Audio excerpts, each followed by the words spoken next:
Hi. Thank you for purchasing Destroyed City. In this tutorial, we're going to explore how to set up your own camera and get the most out of Destroyed City even without the MegaCitigen add-on. To set up your own camera, first add a camera to the scene. Go to the timeline and select the active camera marker and delete it. Now, with your new camera selected, hover over the timeline and press Ctrl+B, which will set your new camera as the active camera. Now let's go to the 3D viewport and click Camera to view. Now, we can see that some scene clipping is happening. Let's go to the Camera tab and extend the clip end to more than 10,000. Now, there are a few essential steps left to use our new camera. And please note that if you have the MegaCitigen add-on installed and active, you don't need to take the following steps.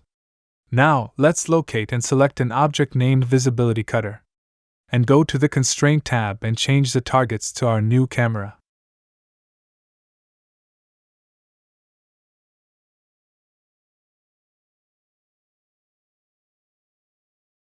And go to the Render tab and under Subdivision, change the dicing camera to our new camera. Now, we are ready to explore and render. Let's go to the 3D viewport, and let's look for a view that you want to check and hit Render.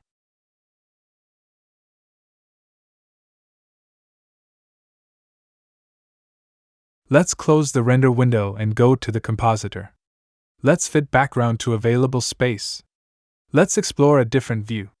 Let's change to Material Preview to make the viewport more responsive. So, this is how you can set up your new camera and explore and render every nook and cranny of Destroyed City.